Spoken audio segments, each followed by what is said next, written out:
dibantu biaya cari kerja, anaknya udah 3 karena nggak kebiaya semuanya. Suaminya nikah lagi, cari alasan, mengupat dan mencela istrinya. Akhirnya apa ibu? Dia itu melampaui batasan-batasan yang Allah beri. Hatinya jadi keras dan kejam, tidak bisa meraba perasaan orang lain. Kalau bisa meraba perasaan orang lain, mabuk lihat suamiku. Saya punya alasan untuk menawari suami saya. Mas, kalau pengen punya keturunan, nggak apa-apa nikah lagi. Udah kayak Siti Sarah, setuju? Tapi hatinya berdoa, menawi ke mau, gitu ya. Apanya? Bukan, kalau selingkuh, ya itu kalau selingkuh. Bu, saya bilang silahkan cari. Kata suamiku gitu, emang yayangnya kuat? Enggak. Ngapain nawarin dia biar kayak Siti Sarah? Ya Bu ya, intinya kita mengecek suami kita itu, ibu masih punya hati yang hidup.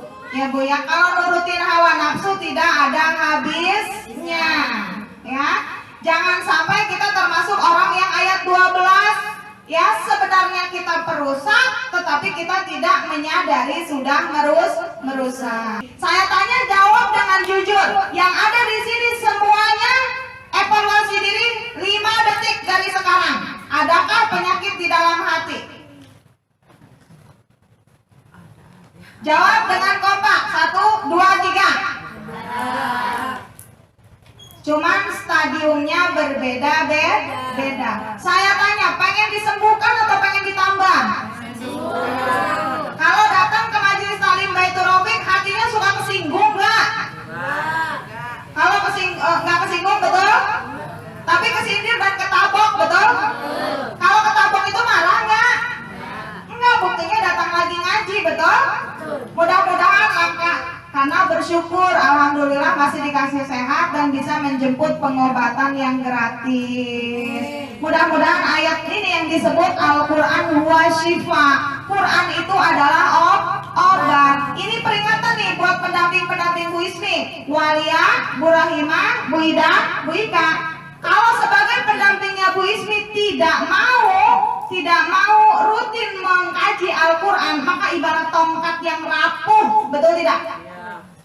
Jadi sebenarnya Bu Ismi itu bisa berdiri dengan tinggi, dengan kokoh, tapi tongkatnya rapuh. Itu hanya imitasi. Jangan biarkan saya ini menjadi pembohong, pakai tongkat padahal tongkatnya diinjak patah.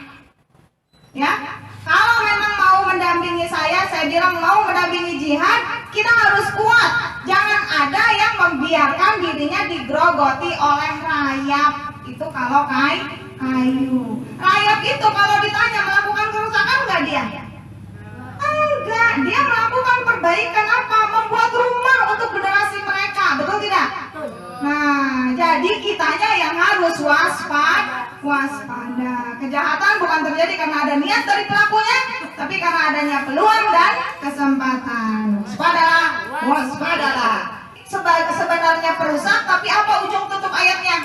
Walakillah yashkurun, akan tetapi tidak merasa, tidak menyadari. Mirip sama yang ayat 9 ujungnya. Lihat, menipu Allah dan orang yang beriman, tapi menipunya enggak kerasa.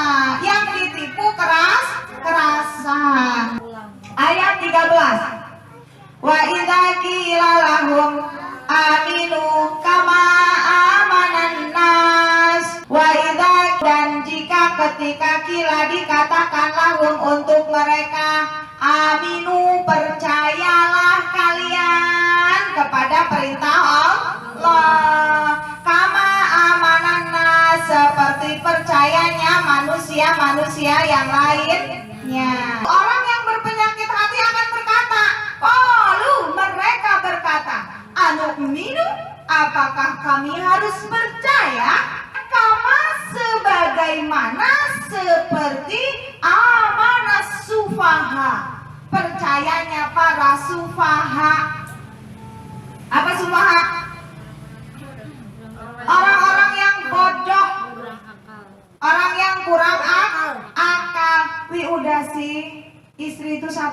aja.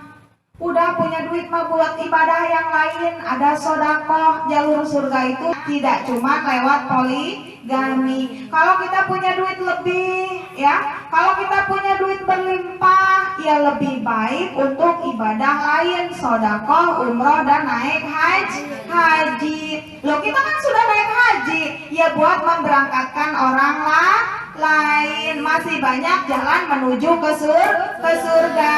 Nah, orang yang nafsunya ngebet pengen poligami, ya, bosan sayur asam pengen ganti sayur sop katanya, dikira sayur istrinya, ya Bu ya. Nah, orang yang seperti itu mengatai orang-orang yang betah sama istri satu itu sufaha katanya. Jadi katanya suami-suami ibu yang tidak nikah lagi itu dianggapnya sufaha, orang bodoh yang tidak punya akal. Padahal suami-suami yang bertahan istri satu, walaupun cerewet bin bawel, disabarin, dan cerewet-cerewet juga pilihannya sendiri. Toh ganti perempuan lain belum tentu tidak bawel. Jadi disabarin. Orang-orang seperti itu tuh kata orang yang berhatinya berpenyakit dikatain sufaha. Saya tanya ibu diajak percaya kepada Allah. Saya mengajak ibu kepada Allah itu untuk percaya sama ayat-ayatnya. Kira-kira saya kelihatan sufaha nggak Bu? Nah, yang kurang ilmu tidak mau datang mengaji itu mereka kelihatan sufaha tidak? Mungkin nggak mereka mengatai kita sufaha? Kita datang ke sini karena sufaha, bukan? Kita memang mengaku sufaha. Kita tuh masih bodoh, masih butuh banyak ilmu. Makanya kita pergi pengajian biar kita tambah ilmu. Udah tambah ilmu, Bu Ismi sampai segini ya masih terus belajar. Karena Sang Maha Penguasa ilmu adalah Allah. Jadi kita harus terus belajar dan belajar.